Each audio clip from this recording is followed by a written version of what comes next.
にいたいよ君のためにできることが僕にあるかな.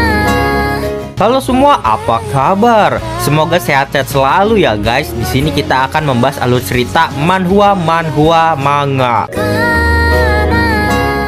Bagi yang belum subscribe bisa dibantu subscribe-nya. Dan jangan lupa like video ini jika kalian merasa terhibur.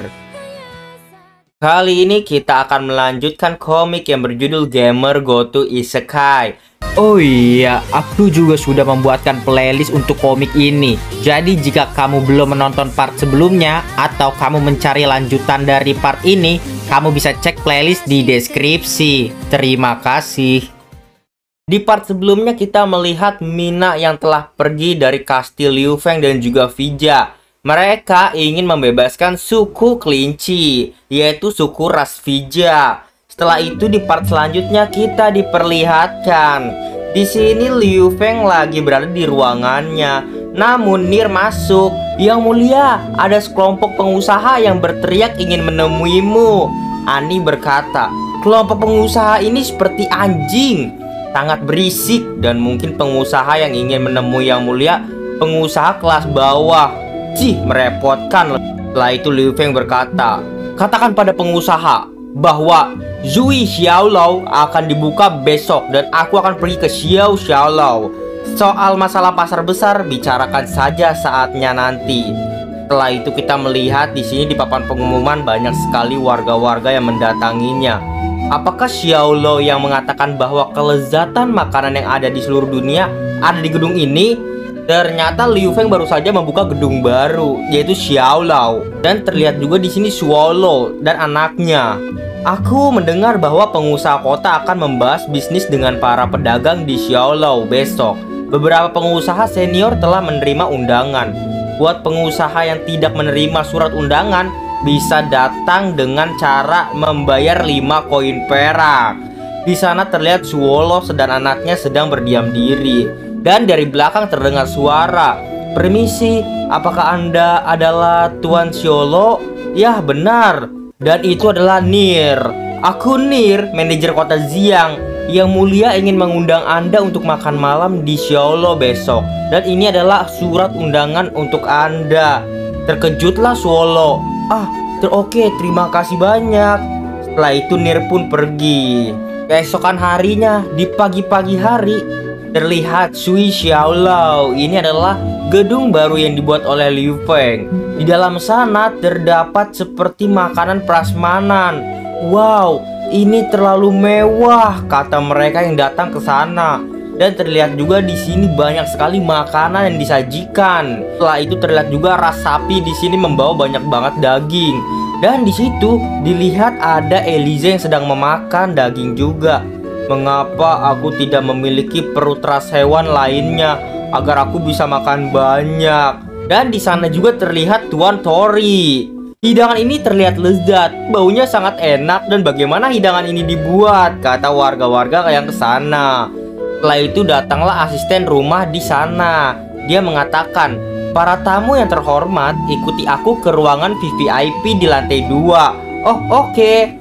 Setelah itu dia masuk ke ruangan yang disajikan oleh Tuan Liu Feng. Mereka semuanya melihat gelas beling.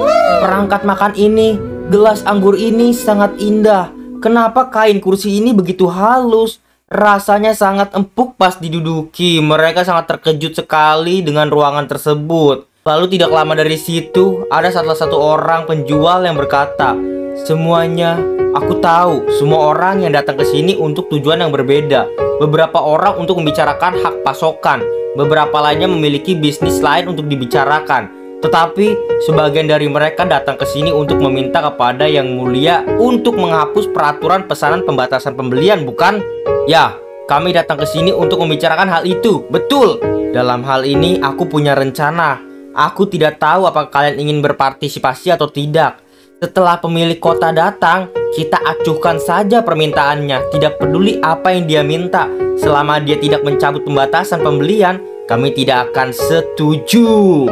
Terlihat di sudut ruangan, Liu Feng telah memasang suatu pipa yang nantinya pipa tersebut terhubung ke ruangan Liu Feng. Dan Liu Feng pun di sana pun tahu apa yang mereka semua bicarakan.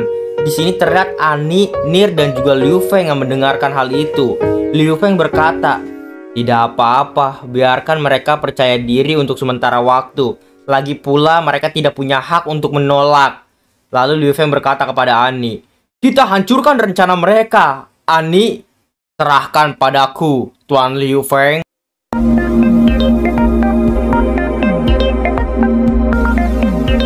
Lalu Liu Feng pun datang ke ruangan tersebut. Mereka menyambutnya.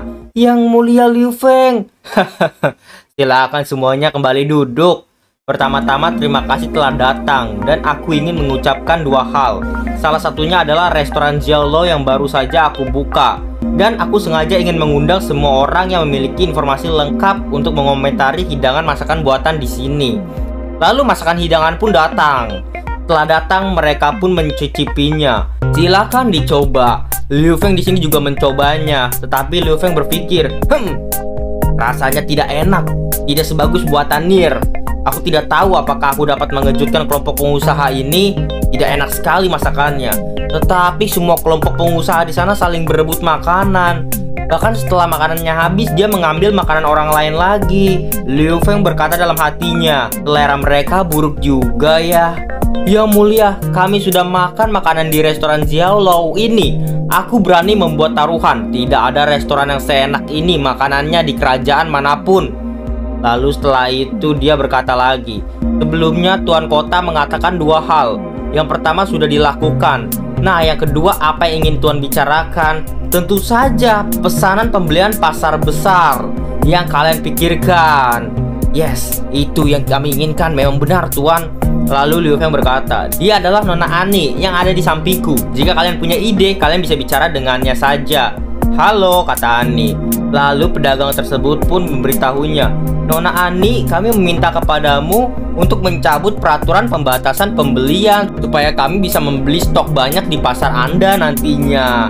"Alasannya apa?" "Ya, karena daya beli kami jauh lebih kuat daripada warga biasa.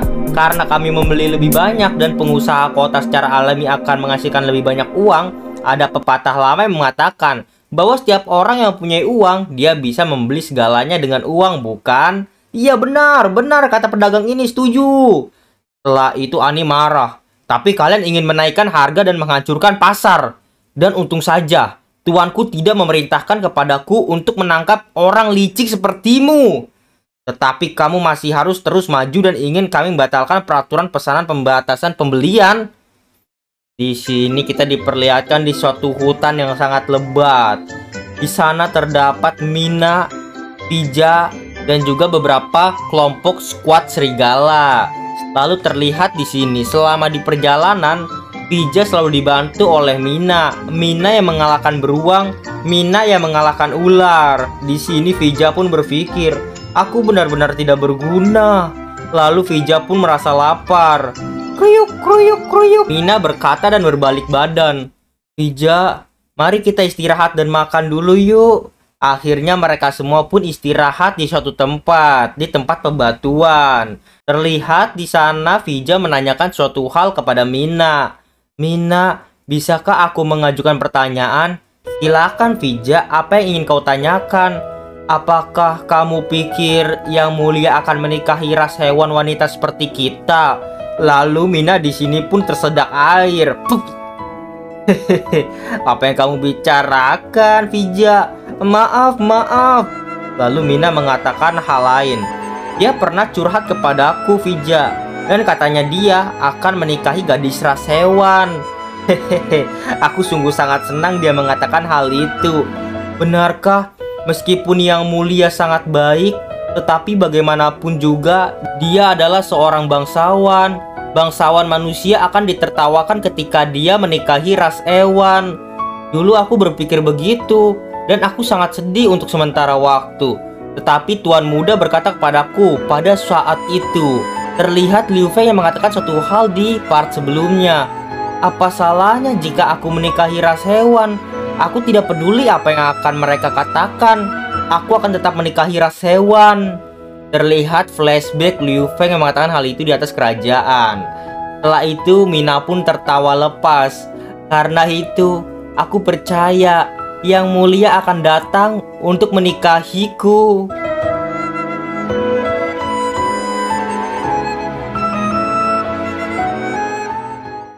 Lalu kita kembali lagi ke restoran Jiolong. Di sini terlihat Ani yang adu bacot dengan pedagang. Apa maksudmu, Nona Ani? Apa maksudmu? Aku hanya mengatakan yang sebenarnya kepada para tamu. Aku tahu bahwa orang yang terburuk yang kamu miliki bernilai lebih dari 30 koin emas. Dan uang segitu pasti tidak akan cukup untuk membiayai 6 istri kamu, bukan? Tetapi apakah kamu tahu berapa harga dari hidangan ini?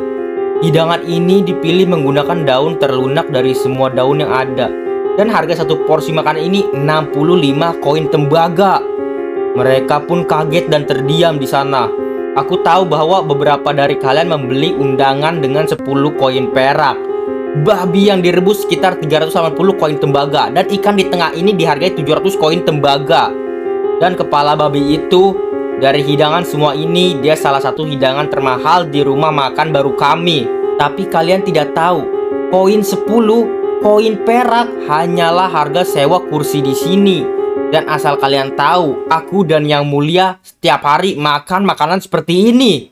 Lalu para pedagang pun di sini terkejut dan berkata, "Hehehe, Tuan Liu Feng dan Nona Ani, aku mendengar kalian mengatakan bahwa kita semua adalah pengusaha kecil. Tapi kita semua bisa membawa banyak manfaat untuk kota Xiang, kan?" Lalu Ani berkata, "Kami tidak butuh para pedagang dari kota lain. Artinya, kami akan membuat karavan sendiri dan menjual barang-barang ke kota-kota lain. Dan aku percaya bahwa jika ini masalahnya, Tuan Muda, saya akan menemukan solusinya." Mereka semua terkejut lagi. Apa? Lalu mereka semua pun memohon untuk tidak membuat karavan untuk kota ini. Karena jika Liu Feng membuat karavannya sendiri, maka Liu Feng sendirilah yang akan menjual barang-barang itu ke kota-kota lainnya. Dan pedagang-pedagang seperti mereka tidak akan mendapatkan untung apapun. Lalu Ani berkata, "Sangat sederhana, rencanaku adalah tarif." Hah? Apa itu tarif? Kalian membeli barang-barang di kota Xiang, tetapi tidak kena pajak. Tetapi jika kalian ingin mengirimkan lebih dari kota yang ditetapkan, kota Xiang, kalian harus membayar tarif. Dan semakin banyak kalian bawa pasokan dagangan, dan semakin banyak pula yang harus kalian bayar tarifnya. Jika kalian tidak menyetujuinya rencana ini, maka kami harus menyiapkan karavan sendiri. Akhirnya para pedagang tersebut pun menyetujuinya. Dan Liu Feng, Ani, dan juga Nir mereka keluar dari restoran tersebut. Suolo datang kepada Tuan Liu Feng. "Yang Mulia, perkenalkan, namaku Suolo, seorang pengusaha dari Wangdu. Dan aku ingin berdiskusi dengan Yang Mulia." Hah? Lalu di sini Liu Feng mengatakan sesuatu hal. "Ah, rupanya itu kamu. Kebetulan aku punya bisnis untukmu. Ikuti aku." "Baiklah Yang Mulia," kata Suolo yang senang diajak. Kembali ke kota Xiang. Terlihat di sini ada kereta berkuda. Di dalam kereta tersebut terdapat anaknya Suolo, Liu Feng, Ani. Wow, gerbong kereta kuda ini berlaju dengan cepat. Kereta kuda ini sangat cepat dan tidak bergelombang sama sekali. Liu Feng di sini berkata, "Sejauh yang aku tahu, Pak Suolo adalah pengusaha besar yang beroperasi di utara dan selatan kerajaan. Pasti kau datang kepadaku untuk melakukan hal-hal baik dalam kerjasama, benar kan? Pak Suolo sangat berpengetahuan luas dan tentu saja aku sangat senang bekerjasama dengan Anda. Ngomong-ngomong, urusan apa yang Anda ingin saya ajak bicara kepada Tuan Liu Feng? Anda akan tahu sebentar lagi." Terlihat di pabrik Chengnan, di sini ada gedung sangat besar. "Yang Mulia, kita sudah sampai." "Pak Suolo, silakan masuk." "Ah, iya. Di sana ternyata gedung itu menyimpan beberapa rak." "Pak Suolo, ini adalah bisnis yang ingin aku bicarakan denganmu." Anaknya Pak Suolo di sini langsung melihat-lihat. "Lihatlah ayah, ada begitu banyak kain di sini." Ani pun berkata, "Di gudang pabrik ini sekarang memiliki 400 kain linen berkualitas rendah, 200 kain linen berkualitas rendah, dan 24 kain linen berkualitas sedang." Wow, di sini mereka melihat-lihat kanan kirinya, banyak sekali kain linen. Setelah itu anaknya Suolo berkata kepada ayahnya, "Ayah, ini adalah bisnis ratusan koin emas dalam setahun. Kamu memang seorang putra pedagang kerajaan," kata Liu Feng. Lalu di sini Suolo kaget. Kain ini ditenun dengan tangan yang membutuhkan waktu dan energi. Bagaimana hasil sebesar itu dan sangat cepat. Dan Liu Feng memberitahu kepada Suolo, di sana terdapat suatu ruangan. Di ruangan tersebut ada alat penenun. Suolo pun kaget dan tidak tahu alat tersebut. Inikah? Ani tunjukkan pada mereka. Lalu Ani pun di sini menenun dengan alat tersebut. Dan dengan sangat cepatnya kain pun jadi. Cih, ini cukup mudah membuatnya. Tidak perlu membutuhkan waktu yang lama. Lalu anaknya Suolo pun di sini kaget juga. Nona Ani, kau luar biasa. Pak Suolo, bagaimana pendapatmu tentang kain yang ditenun oleh mesin ini? Kehalusan ini, kelembutan ini benar-benar dari kualitas tinggi. Dan kain ini sering dipakai oleh seorang bangsawan. Pak Suolo, ini hanyalah kain level rendahan. Ini bisa dibilang kain level 1. Apa? Apakah ini kain level rendah? Tapi ini jelas-jelas termasuk kain kelas tinggi. Belum lagi soal kehalusan dari kain ini. Ini seperti dari bahan kelas atas. Bagaimana Tuan Suolo? Aku mempunyai barangnya dan Anda mempunyai koneksinya. Aku harap kamu sudah tahu nilai produk yang kami jual, ya kan? Lalu Suolo berkata dengan semangat, Yang mulia, Suolo ini akan bekerja sama dengan tulus. Untuk menunjukkan ketulusanku ini, aku hanya akan mengambil 1% dari laba yang kita jual nanti. Yang mulia mohon percaya pada kekuatan karavan kami. Lalu terdengar suara, Aku putuskan, Saudara Liu Feng, kamu akan menjadi saudara ipar aku mulai sekarang. Suolo di sini langsung berlarian. Jangan bicara begitu, bocah. Sudah aku putuskan, kata bocah itu. Di sini Liu Feng pun kaget. Lalu kita balik ke Mina dan juga Vija. Mereka sedang masuki hutan lebih lanjut. Di sana terdapat banyak banget pohon. Jalan di sini sempit dan kita hanya bisa berjalan kaki. Lalu mereka pun berjalan kaki memasuki hutan. Setelah itu terlihat mereka semua pun kecapean karena mereka sudah jalan jauh sekali. Lalu di sini Mina berkata, "Apakah kamu baik-baik saja? Kenapa tidak istirahat?" "Tidak, karena bagian depan adalah wilayah kesukuanku." Setelah itu Mina berkata, "Oke, kalian semua tunggu di sini ya. Dan aku akan pergi dengan Vija saja. Melihat manusia seperti kalian secara tiba-tiba, para ras hewan pasti akan ketakutan dan terkejut." Lalu skuad serigala berkata, "Ya, Kapten. Ayo pergi Vija." "Ya, terima kasih Mina." Setelah itu Mina di sini mencium bau darah yang sangat pekat. Lalu dia memegang tangan Vija erat-erat. Setelah itu dia berkata, "Jangan berisik Vija. Diam."